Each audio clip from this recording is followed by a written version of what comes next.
La verdad es que ha sido un tiempo precioso. Tanto el culto de oración como este previo al estudio, ¿no? El tiempo de alabanza. Se pone la cosa interesante.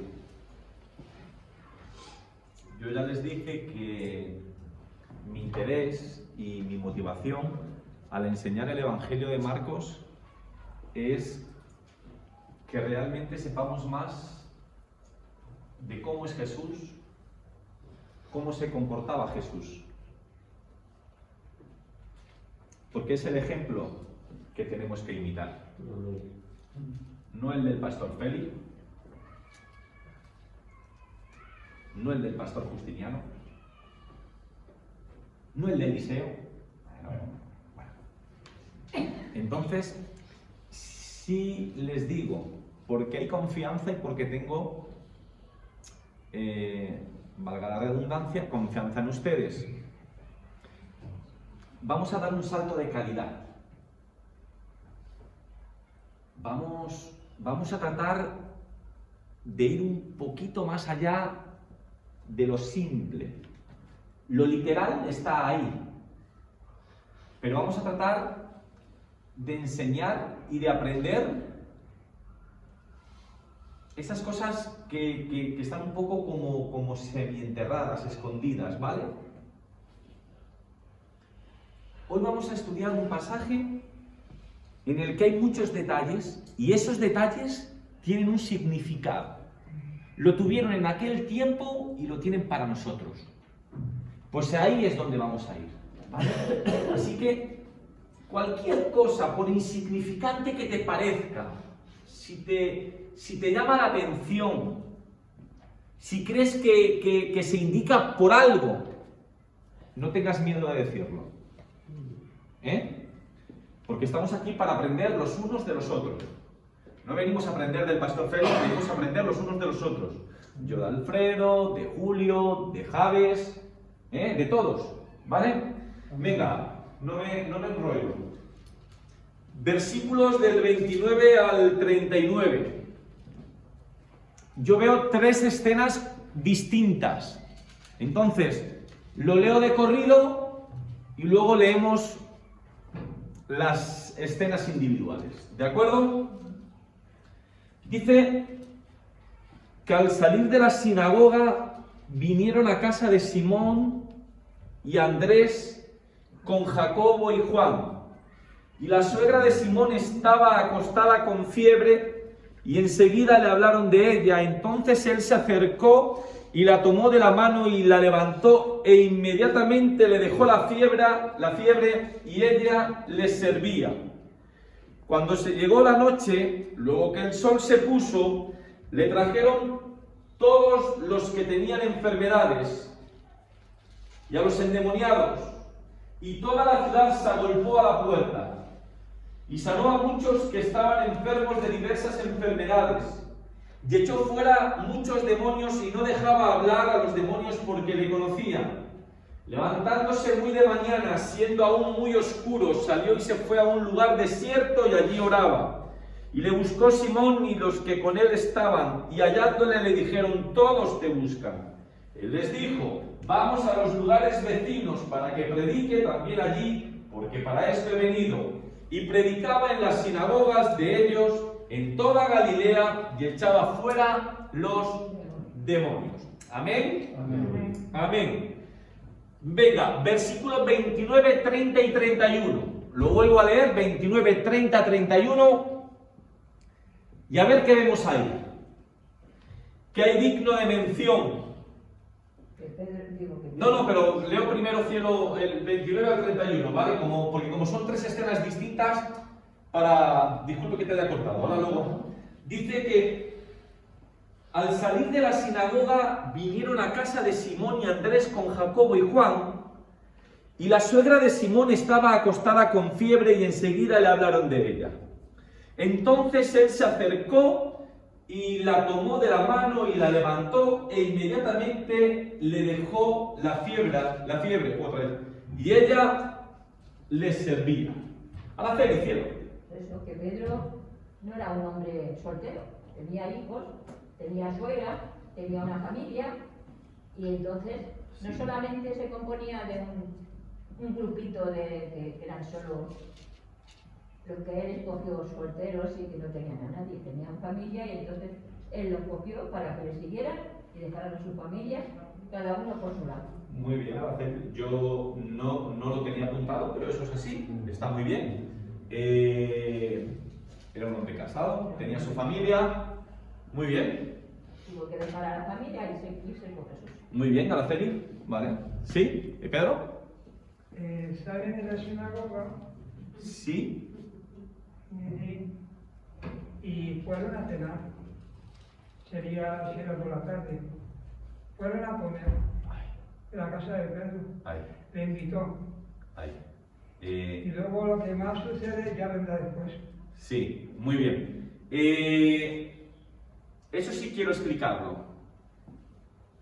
La semana pasada, Olga, vimos cómo el Señor enseñó de una forma sorprendente, curó con autoridad, ¿vale? Y ahora lo que vemos es lo que ha comentado Pedro. El culto en la sinagoga finaliza y el Señor se va a comer. Tenemos que saber que los judíos tenían por costumbre hacer la comida principal los sábados, nada más terminar el culto de la sinagoga, que normalmente era a la hora sexta del día. Yo no sé si alguno de ustedes se acuerda de cuando estudiamos el libro de Hechos. Para nosotros, ¿cuándo comienza un día normal? Por la mañana. 6 de la mañana. No, pero para nosotros... A las 9, a las 8. No, para nosotros cuando comienza el día, o sea, oficialmente. A las 12 de la noche. Claro, porque es que si nos pasamos a la hora que uno se levanta, hay gente entonces que empieza el día a las 2 de la tarde. A la 1 de la noche. No, a las 12. No es tan difícil, ¿no? A las 12, ¿no? A las 12, a las 12. El día comienza a las 12 de la noche. A las 12 de la noche. Ahora, como bien decía Pedro, para los judíos es distinto. El día comenzaba a las 6 de la tarde. Por tanto, a las 6 de la tarde del viernes ya comenzaba el sábado y finalizaba a las 6 de la tarde, ¿vale? Ellos no iban de 12 a 12, sino de 6 a 6. Por eso el día se reparte en 12 horas que tiene la noche y 12 horas que tiene el día. El día podríamos decir que comienza a las 6 de la mañana. Y ahí se empiezan a contar. Cuando hablan, por ejemplo, Tere, de la hora tercera, ¿qué hora será? Las 9 de la mañana. Y si el culto de la sinagoga comenzaba a la hora sexta, ¿a qué hora comenzaba? A las 12. Bien, pues cuando finalizaba ese culto, Pedro José tenían por costumbre irse a comer. Hay algo que es fascinante, porque el Señor había enseñado ese día y había sanado ese día. Por tanto, me imagino que Él lo que quería era descansar, comer y descansar, estar tranquilo. Sin embargo, cuando llega a casa de estos, le presentan a la suegra de Pedro que está enfermo. Y yo digo que este acto nos habla de tres personas. Nos habla de Jesús, nos habla de los apóstoles y nos habla de la suegra de Pedro.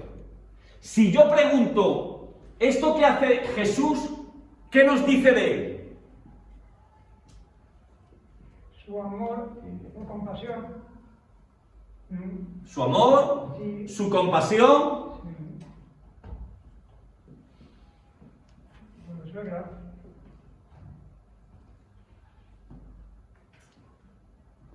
¿Lo dejamos así? ¿Su amor y su compasión?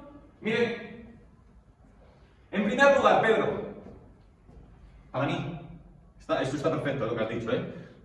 En primer lugar, que él no necesitaba una gran audiencia para ofrecer su poder. Hacía nada, había sanado frente a una multitud. Ahora, ¿dónde lo hace? En el espacio reducido de una cabaña. ¿Jesús sanaba por prestigio? ¿Jesús sanó por hacerse famoso? No.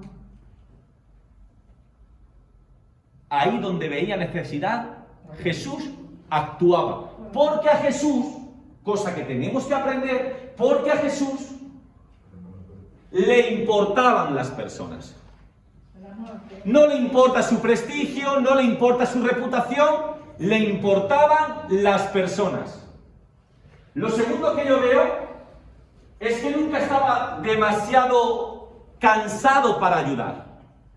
Había predicado, había sanado, merecía descansar, bien, era un ser humano, merecía descansar, pero la necesidad del prójimo siempre estaba por encima de su deseo propio de descansar. Es importante. Él tal vez tenía el deseo de descansar, pero la necesidad de la persona estaba por encima, por delante de ese deseo. Otra cosa que a mí me enseña. Y número 3, el carácter exclusivo de los métodos de Jesús. En aquel tiempo había muchos exorcistas. Y tenían una parafernalia y unas salmodias y hacían unas historias. Jesucristo únicamente usó en los dos casos una palabra de autoridad. Y no necesitó de más. No necesitó de sortilegios, no necesitó de encantamientos. Así es que, Tere, eso es lo que yo aprendo en esos pequeños matices de nuestro Señor Jesús. Él no buscaba la fama, sino ayudar a los demás. Si estaba cansado, nunca lo puso como excusa para dejar de ayudar a los demás. Y sus métodos eran completamente distintos. Ahora, el segundo punto lo tienen que hacer ustedes. Nos dice algo acerca de los discípulos. Yo tengo que aprender algo de los discípulos. ¿Qué ven ustedes? Porque no se dice mucho, si se dan cuenta, hemos leído 3 versículos, ¿eh? No se dicen muchas cosas, pero se dejan ahí traslucir. ¿Qué nos dice de los discípulos? ¿Qué nos enseñan? Le hablan de la suegra. Le hablan de la suegra. Por tanto, Le dice que tenga una persona enferma, pues que ayude a esa persona para que pueda sanarla. Pedro, Araceli, una cosa que yo aprendo. Los discípulos llevaban mucho tiempo con el Señor, No. pero ya habían aprendido algo. Y es que cuando tenían un problema, Iban a ir. se lo presentaban al Señor. Iban a ir. Van a casa, la suegra está enferma y le explican la situación. Yo aprendo eso, Eliseo. Muchas veces tratamos de resolver las cosas con nuestras propias fuerzas, con nuestra propia inteligencia, y acudimos al Señor cuando la cosa ya para nosotros no tiene solución. Los discípulos llevaban muy poco tiempo, Julio, muy poco tiempo, pero el suficiente para saber que si tenían un problema, debían de gestionarlo con el Señor. Muy bien. A ver, Carmen o Gabriel, cualquiera de verdad. Tercer lugar, nos dice algo también de la suegra de Pedro. A mí la suegra me enseña algo. Que es la actitud. Porque si se levanta y les... Agradecida. Después de sanar la gracia. ¿Pero agradecida con quién? Con Jesús. ¿Pero solo sirvió a Jesús? No, todos, ¿no? Que se ¿Pero por qué agradecida con todos si la que le sanó fue Jesús?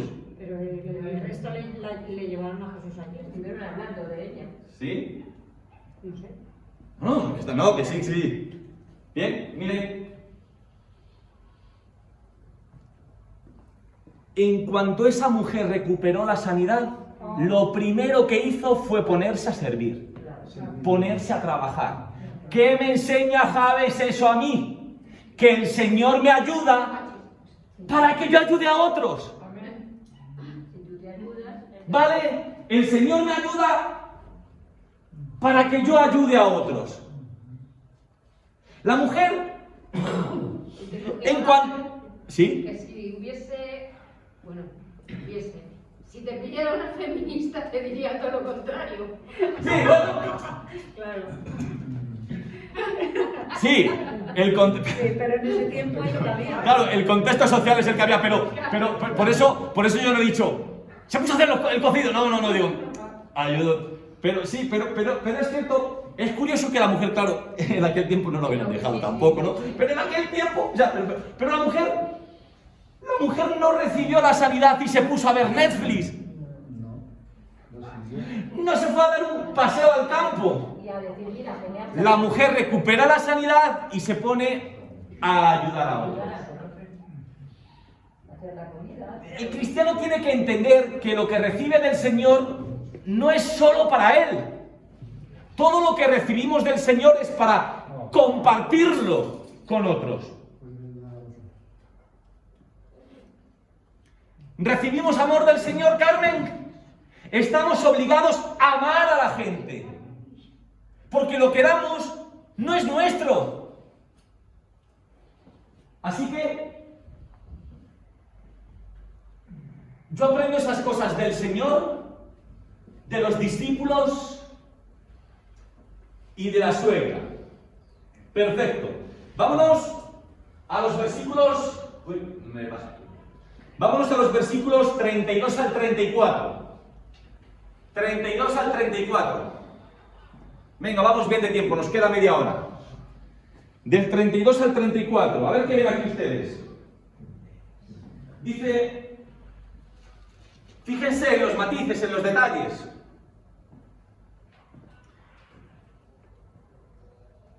Que se había pasado la voz por todos los lugares y... No, tranquila. Cuando llegó la noche, luego que el sol se puso,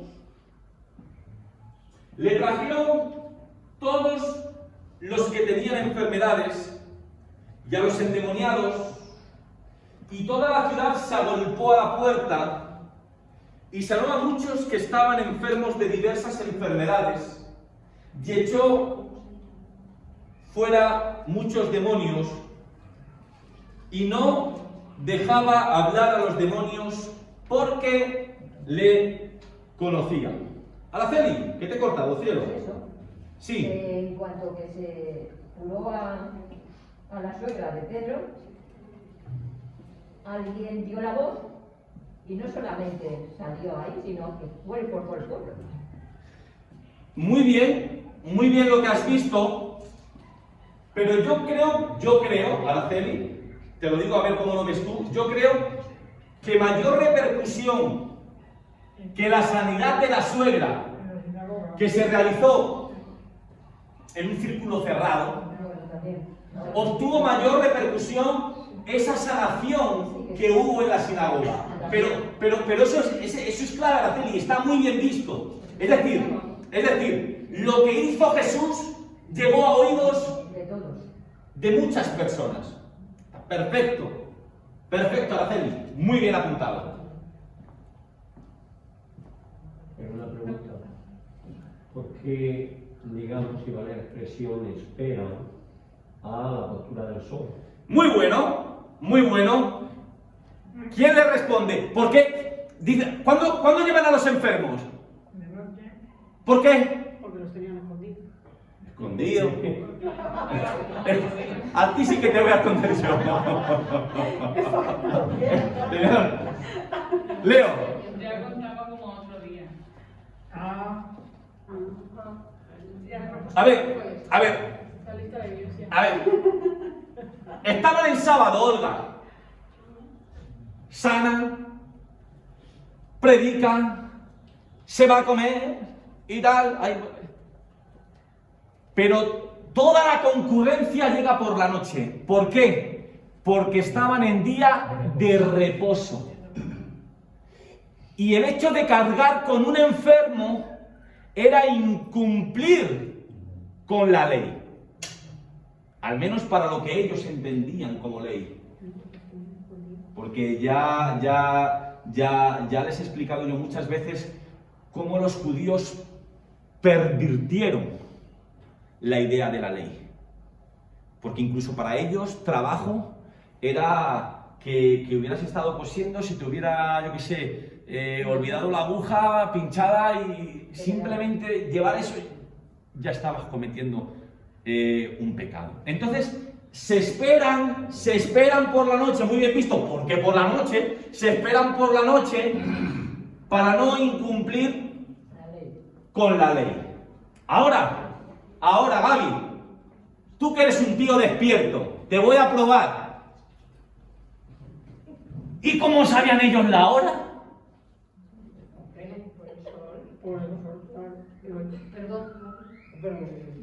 Se llama Gaby. ¿Qué habías dicho? No, lo que él iba a responder, creo. ¿Qué ha dicho Gaby? Relojes de sol para ver la sombra y todo esto. Yo lo que entiendo a este. Ajá. Bueno, bien, no lo sé. Esa no es la respuesta que yo voy a dar, pero puede ser, puede ser. Yo lo que sí sé es que en aquel tiempo móviles no había. Relojes tampoco había. ¿Cómo saber cuándo era otro día? Pues la ley decía que cuando ya eras capaz de ver 3 estrellas en el cielo. Por tanto, cuando se ponía el sol y eran capaces de contar 3 estrellas, ya entendían que era un nuevo día. No necesitaban de reloj, esperaban a poder ver 3 estrellas. Se pone el sol, 3 estrellas y ya es otro día. ¿Vale? Que digo yo, ¿y ahora qué pasaría? Si no se ven las estrellas por ningún lado. Ahora, No se ve una. ¿cómo se llama eso? Contaminación. No se ve más que una. Es la única que se ve. Ese evangelio no existe. Eso no se ve una estrella. Bueno, sí. Bueno, eso que una estrella, eso yo creo que más que estrella es un planeta. No, es el Mercurio Venus, el Venus. Sí. Hay un versículo que no se ha mencionado, que es el 33, y a mí es que me ha tocado bastante. Sí, dime. Porque dice que se apiñaba. Sí. Amigo mío, eso es muy importante. Y no... Vale, pero venga, te voy a sacar de ahí. ¿Qué es lo que...? Pero de ese apiñe, de esa concurrencia, de esa conglomeración, ¿qué es lo que te llama la atención? Pues la unidad y la necesidad que tenían los unos con los otros. A mí, el Señor me habla en esta noche así, que se apiñaba. Y cuando una persona, cuando tú tienes la gente que nos apiñamos juntos, es porque verdaderamente el Señor está ahí. Y nosotros, a mí me habla a mí el Señor de esa manera. Pero la gente, digamos, se apiñaban los enfermos, la Ya, gente que iba pero, buscando necesidad. Claro, pero es que yo creo No podemos, digamos, espiritualizar en el sentido de la palabra todo. Pero yo creo que los drogadictos tenemos Ellos necesidad eran conscientes de la soberanía, de la grandeza y la misericordia de Jesucristo. De tal manera que cuando existía, digamos, el derecho de ellos poder, pues iban en masa. Claro. Y se apiñaban, se aglomeraban y Sería una porque necesidad, querían ser claro. sanados. Claro, había una necesidad. ¿Marín? Hombre, Escúchame, antes de sacarme- dejarte. Luego voy a dar respuestas.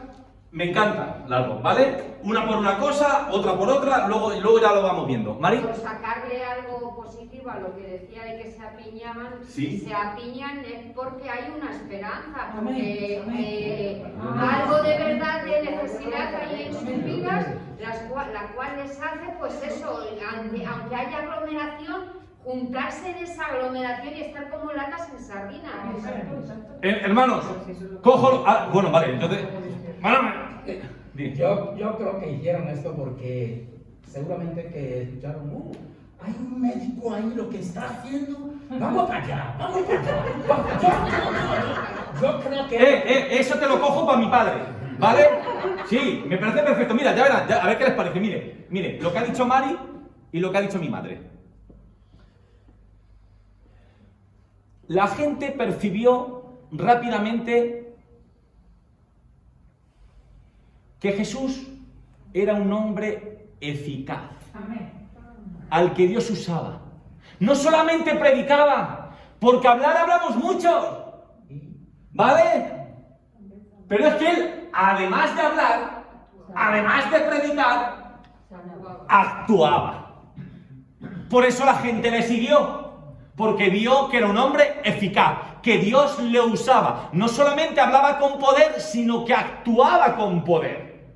¿Vale? Vale. Ahora cojo lo que ha dicho Eliseo y lo que ha dicho mi padre. Aquí hay una tragedia implícita, hay una tragedia. Y es, ¿por qué la gente buscaba al Señor? Por necesidad, para su propio beneficio personal. Es triste. Y lo vamos a ver en muchos episodios, cómo la gente, la única motivación que tenía era su propio beneficio personal. No le movía el mensaje que él predicaba, no le movía el estilo de vida que él mostraba. Lo único que buscaba del Señor es lo que podía obtener de él para propio beneficio personal. Y no digo que está mal, porque no oramos por nuestras necesidades, claro que sí. Pero si nuestra única motivación es qué le podemos sacar al Señor, estamos equivocados. Porque también nos tiene que mover el amor, el agradecimiento hacia su persona. ¿A cuántos sanó? ¿A cuántos alimentó?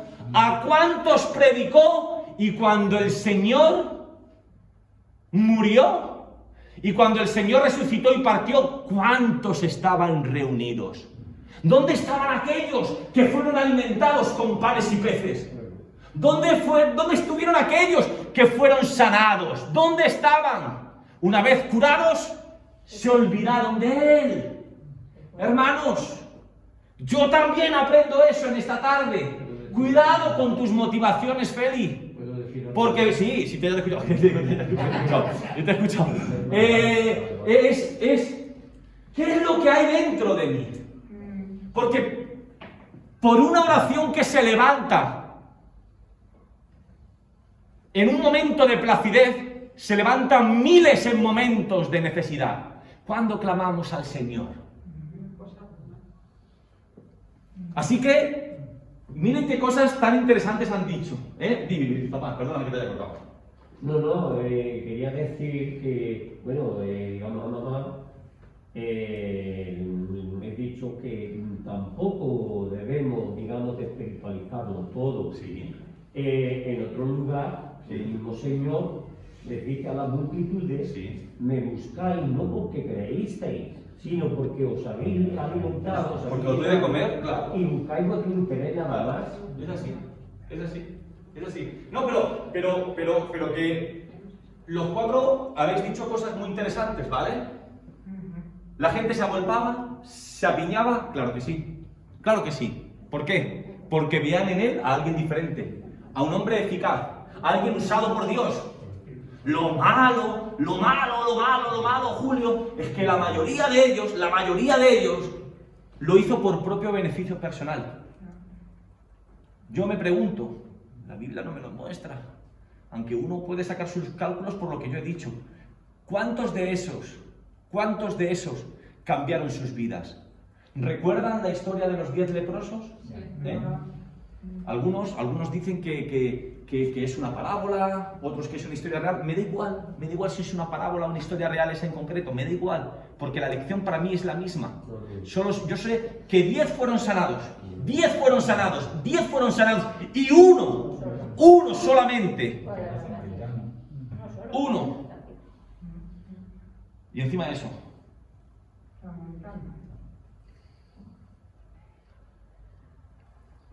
el sucio, el mezclado, samaritano, fue el único que es capaz de dar las gracias. La mujer samaritana, una pequeña conversación y se convierte en predicadora, hasta el punto de que nos dice el texto que el pueblo creyó gracias al testimonio de ella. Muy bien, hermanos. Venga, pasamos a la última escena. Y aquí invertimos ya los 15 minutos que nos quedan. Versículos del 35 al 39. Del 35 al 39. 34, ¿no? No, el 34 lo que leí, ¿no? Sí. Bueno, pues lo leo ahora, pero le debí de haber leído antes, pero si no lo leí, empezamos con el 34 y acabamos con el 39. Y sanó a muchos que estaban enfermos de diversas enfermedades y echó fuera muchos demonios y no dejaba hablar a los demonios porque le conocían. Levantándose muy de mañana, siendo aún muy oscuro, salió y se fue a un lugar desierto y allí oraba. Y le buscó Simón y los que con él estaban, y hallándole le dijeron: todos te buscan. Él les dijo: vamos a los lugares vecinos para que predique también allí, porque para esto he venido. Y predicaba en las sinagogas de ellos en toda Galilea y echaba fuera los demonios.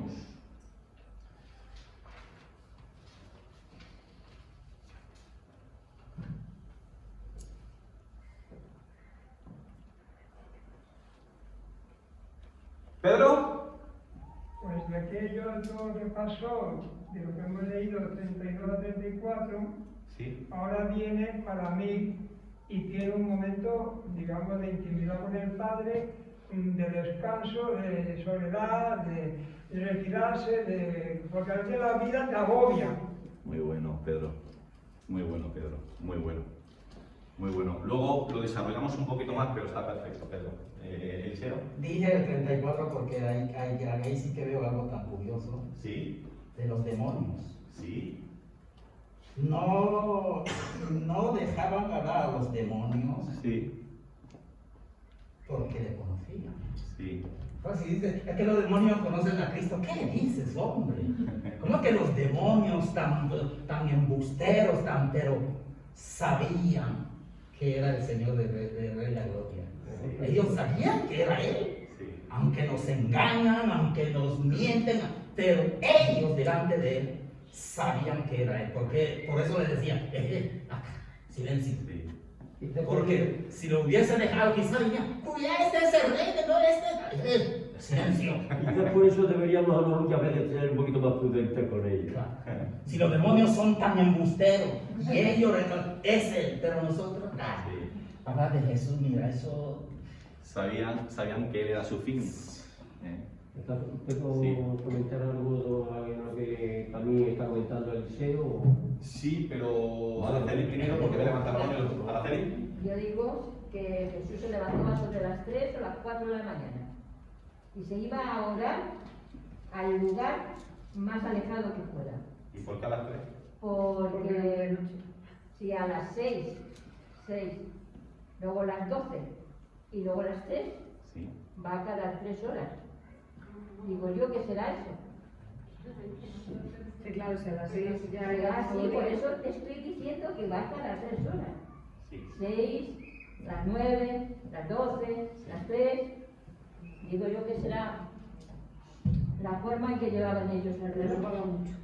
Esta es la guerra de Cosera. No, bueno, quiero decir... No, escúchame, Araceli, que era por fiar. Está claro, la hora exacta no la sabemos.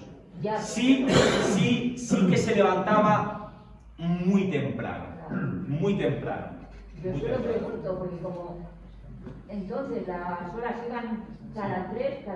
No, a ver, yo tampoco quiero explicarme mal, Araceli. Las horas iban de una en una. Sí, bueno. De una en una. Lo que pasa es que nosotros muchas veces leemos en el texto bíblico, y era la hora tercera, y era la hora sexta, y era la hora novena. Y uno se dice, bueno, ¿y esa qué hora es? Bueno, pues tenemos que entender que ellos no observaban el día como nosotros, ¿vale? El día empezaba a las 6 de la tarde, perdón, la noche, sí, bueno, el día siguiente, ¿no? Pero la noche era desde las 6 de la tarde hasta las 6 de la mañana, y las 12 horas del día desde las 6 de la mañana a las 6 de la tarde. Pero para poder llegar a la conclusión, oye, cuando nos hablan de la hora tercera, ya sea de la noche o del día, ¿cómo se calcula? Pues si comienza a las 6, se le suman 3. La hora 6 es eso, ¿vale? Pero no es que ellos funcionen de 3 en 3, no. Yo que me hago esa... Vale. ¿Algo más? Casi, papá. No, lo que quería decir es que debemos de tener también presente que hay diferentes formas de buscar o acercarse al Señor Jesús. Y precisamente la pregunta es, ¿por qué Jesús, cuando libera a muchos enfermos de estos demonios malignos, dice el versículo que les prohíbe hablar de Jesús? Porque ellos sabían quién era. Ante esto, yo me pregunto, ¿y por qué les prohíbe? ¿Acaso nosotros muchas veces no nos enorgullecemos de que alguien diga, oh mira, fulanito es tal? Porque lo engrandece. Porque el Señor no era eso lo que buscaba. Hay una escena también que puede ser de ayuda, cuando Jesús se acerca a Tomás, que está bajo aquella higuera, y cuando le empieza a explicarle, dice, hombre, ahora porque me ves, cree. ¿Verdad? Ahora cree. Dice, pero más bienaventurados son los que creen sin ver. ¿Qué pasa si el Señor, por ejemplo, hubiese dejado, digamos, a aquellos demonios hablar? Mira, este fulanito. Pues muchos quizás, por miedo, por interés, egoísmo, pues a lo mejor hubiesen tenido otras actitudes. Y el Señor lo que quiere, en el buen sentido de la palabra, es que nos mueva el sentido común y la verdad. Sentido común y la realidad. No muchas veces fantasías.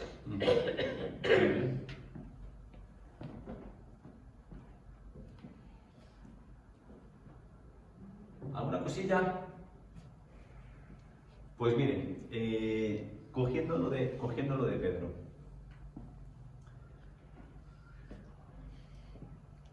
Los versículos anteriores y lo que estudiamos la semana pasada, podemos decir que era un día de trabajo en la vida de Jesús. Lo que sucede en la sinagoga, lo que sucede en la casa de Pedro, lo que sucede con todas esas personas que se agolpan, un día de trabajo. Si uno repara en eso, se da cuenta de que el Señor, tiempo libre, lo que se dice tiempo libre, no tenía. ¿Vale? El Señor estaba bastante ocupado, pero Él sabía que el encuentro con Dios era primordial. Si tenía que salir al encuentro de las personas, antes tenía que ir al encuentro con Dios.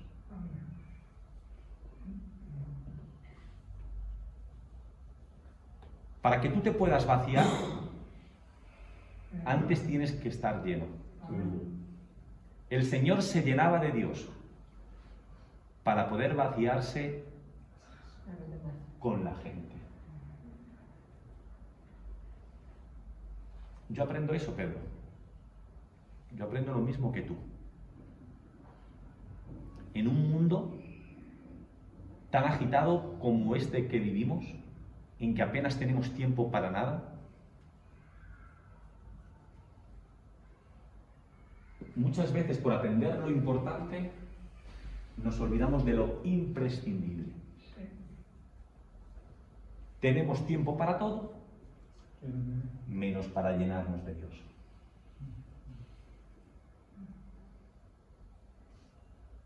Fíjense que yo no les quiero utilizar, ¿eh?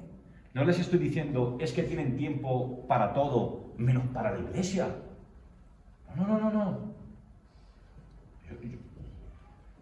Tenemos tiempo para todo, menos para ir al encuentro de Dios.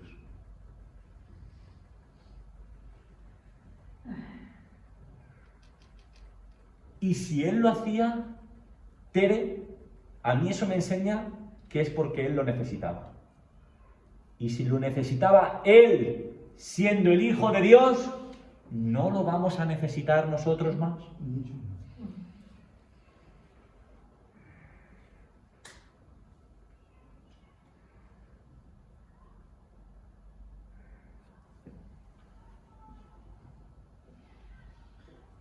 Luego voy a ver si puedo dejarles un tiempo para que comenten cualquier cosa, si se ha quedado por ahí en el alero. Pero no quiero irme sin dejarles esto. Hay 3 pares de cosas que Jesús nunca separaba, ¿vale?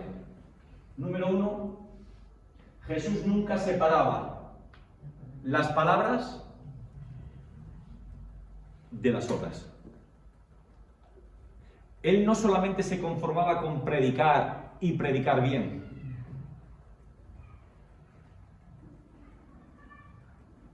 Tras sus palabras siempre hubo acción. Siempre hubo ejemplo. No quiero decir algo que quiero comentar el domingo. Pero al cristiano no se le ve por lo que dice. Se le ve por lo que hace. ¿Es importante lo que decimos? Sí, pero es más importante lo que hacemos. ¿Los estudios bíblicos son importantes? Sí, claro que sí, porque podemos aprender más. Pero más importante que el estudio bíblico es aplicar lo poco o mucho que yo sepa, que yo haya aprendido. ¿De qué me sirve a mí, Julio, recitarte el Evangelio de Tomás?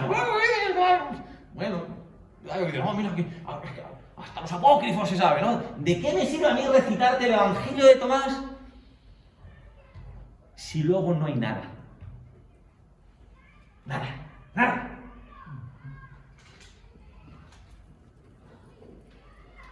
No es lo que decimos, sino lo que hacemos. Número 2.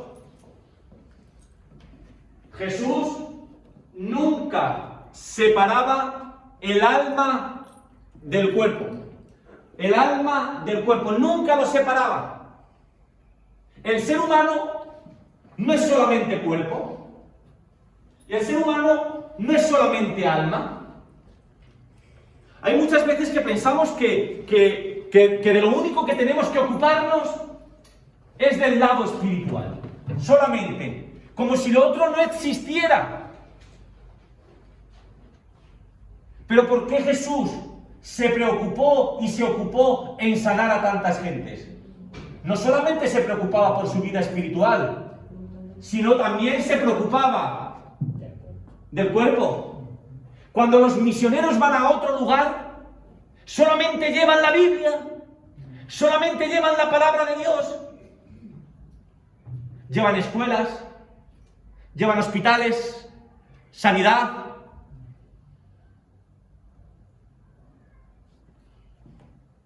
No podemos separar una cosa de la otra. Y lo último que quiero decir es que Jesús nunca separaba la tierra y el cielo. Hay personas, y quiero decirlo con delicadeza, pero hay personas que su realidad, su día a día, su mentalidad solamente está en el cielo. y en el cielo, y en el cielo, y en el cielo, y en el cielo. Y yo no sé si pretenden que le pongamos la medalla a la espiritualidad. Pero para mí esas personas creo que están equivocadas. Porque se olvidan de la tierra, del aquí y el ahora. Aquí son inútiles, inservibles, porque su mente solo está puesta allí. Como si esto no les concerniera. Pero también está el caso contrario, que hay personas que solamente se ocupan de la tierra. Y la tierra, y la tierra, y las cosas de aquí. Y su realidad son los bienes materiales, no hay más. No piensan en el más allá. El Señor enseñaba que llegará el día en que la voluntad del Padre se haga tanto en la tierra como en el cielo. ¿Tenemos que pensar en el allí? Sí, pero con los pies bien puestos aquí, porque es donde estamos. Aquí, Alfredo, es donde usted puede ayudar. Aquí es donde usted puede colaborar. Aquí es donde usted puede contribuir. Allí no va a hacer falta. ¿Dónde tendremos que demostrar nuestra fe? ¿Aquí o allí? ¿Dónde tenemos que demostrar nuestra lealtad? ¿Aquí o allí? ¿Dónde somos necesarios? ¿Aquí o allí? Es decir, como cristianos tenemos que pensar aquí y en el allí. Pero no solamente en el allí y no solamente en el aquí. No podemos disociar ambas cosas. ¿Me he explicado? ¿Nos quedan unos minutos? Bueno, sí, estamos en la hora. Algo no tiene que ser de esto, que también puede ser, claro, no tiene que ser de esto, pero de todo el estudio, ¿alguien quiere decir algo que se haya quedado con ganas de decir? ¿Todo claro? ¿Quedó claro lo de las horas, Araceli? ¿Que no es que funcione de 3 en 3? No, pero... Yo solamente decir que Dios es el Dios del cielo y de la tierra. Y Él está también interesado, por de arriba como por de abajo. Sí. Por eso vino Jesús. Sí, claro, mira, hemos explicado muchas veces de eso de que claro. Si el Señor no hubiera estado preocupado por las realidades de las personas, solamente se hubiera encargado de andar predicándoles. Pero Él hizo muchas cosas. Al que tenía hambre, le dio de comer. Al que tenía falta de salud, le curó. La realidad de esa persona le ocupaba y le preocupaba. Usted tiene que saber, y ya lo tienes, porque ya lo he dicho muchas veces, hay muchas veces que en la Biblia aparece la palabra salvación, pero esa palabra también puede ser traducida como sanación. Y eso también me está hablando de un aquí y de una ahora. No podemos olvidarnos, ¿vale? 100% aquí, 100% allí. En las dos cosas, ¿vale? No solo este mundo, olvidándonos de aquello, no solamente aquello, olvidándonos de nuestra realidad presente. ¿Algo más por ahí, hermanos? Adrián, Julio, sí. Es muy importante orar, como usted dice, porque siendo Dios, oraba. Y a veces nosotros queremos pasar solamente con una oración nada más, ¿no? Y yo pienso que si podemos hacer, por ejemplo, en el día una y otra más tarde, y tratar de orar otra más, ¿no? Y para no estar zarandeados, ¿no? Porque el enemigo nos zarandea si no oramos. Julio, yo veo un problema, ¿vale? Yo veo un problema. Y te lo explico, voy a tratar de no alargarme demasiado. Totalmente cierto lo que tú has dicho. Si el Señor oraba, ¿cómo nosotros no hacerlo? ¿Vale? Hay un pequeño problema. Y es que en la iglesia se ha institucionalizado todo. todo se ha modelado, todo se dice como tiene, y al final, las cosas están perdiendo su esencia. La oración es vital para un cristiano, vital, necesaria, pero yo creo que muchas veces oramos mal. No sé si nos enseñaron mal, no sé si nuestra única motivación es el egoísmo, pero nos acercamos a la oración de una manera equivocada. Creo que muchas veces, Julio, venga, voy a hablar por mí, ¿vale? Creo que muchas veces Feli se acerca a la oración como estas personas iban en pos de Jesús. Y deberíamos de evaluar nuestra oración. Señor, dame un trabajo mejor, que me suban el sueldo, que a mi hija apruebe los exámenes, Señor, dame no sé qué, dame no sé qué, dame no sé qué. Y al final tú te pones a pensar y dices, ¿y si la oración es para desnudarte, Julio? ¿Y si la oración no es para que Él haga lo que tú quieras, sino para rendirte a Él, para tú hacer lo que Él quiere? Esa oración no mola. No mola. No mola. Soberano, Señor.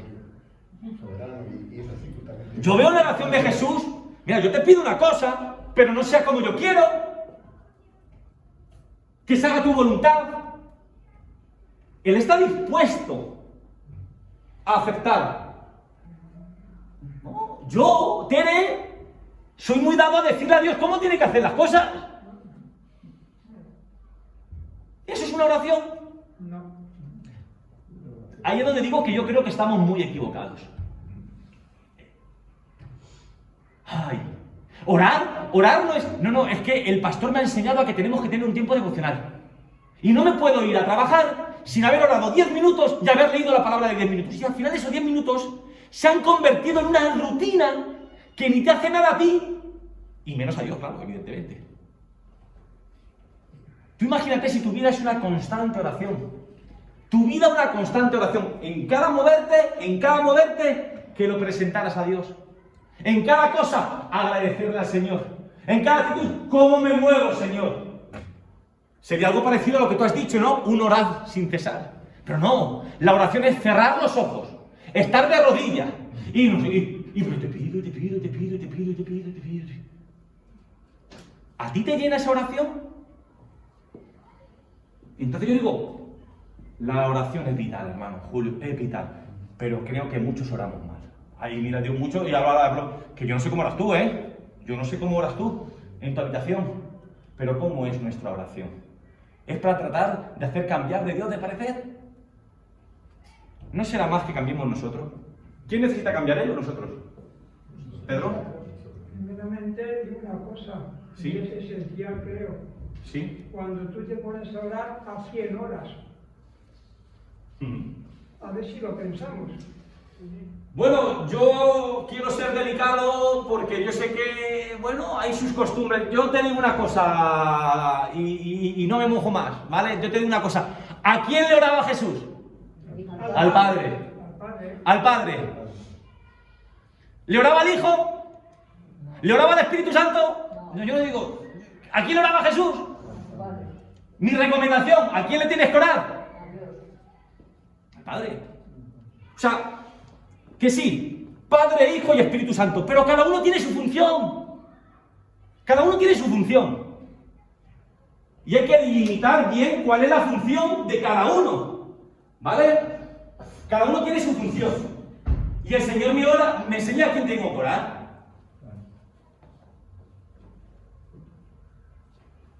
Ya que me preguntan, no me has preguntado, ¿a quién le oras tú, Félix? Yo al Padre. Yo al Padre. Pero entonces, cuando hacemos la oración, cuando terminamos diciendo te lo pido en el nombre del Padre, del Hijo y del Espíritu Santo, sí. ¿Está mal realizado? No. Lo que pasa es que eso va más allá de una simple frase, ¿no? Cuando tú dices en el nombre de Jesús, es que eso implica muchas cosas. Eso es como no es eso literalmente, no es eso, pero para hacerlo corto porque eso va más largo. Tú como que pones al Señor por testigo, ¿vale? O sea, el ejemplo que yo he visto en Jesús es eso que yo quiero asumir. Como lo he visto en Jesús, así quiero hacerlo yo, ¿vale? No es que Jesús sea el pasaporte para todas las cosas, ¿vale? Es eso, yo pongo al Señor como referente.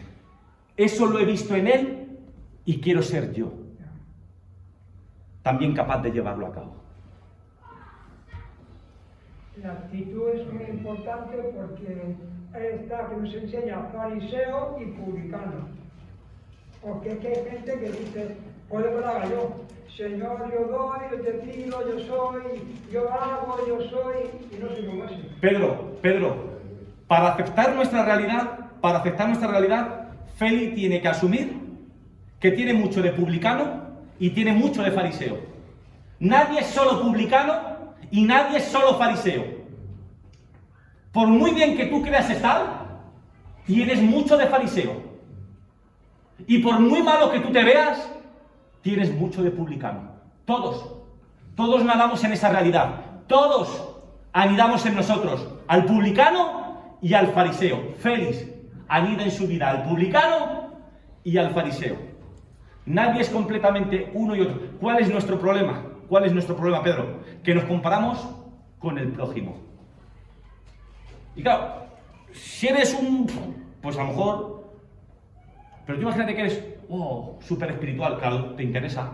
No, como yo soy súper espiritual, en el 80% de los casos, en el 90% de los casos voy a salir ganando. Pero es que tú no te tienes que comparar con Eliseo, con Julio, con Adrián. Tú te tienes que ver cuál es tu vara de medir, el Señor. Y ahí todos salimos perdiendo. Yo no tengo problema. Yo es breve. Yo no tengo problema. Solamente quiero decir.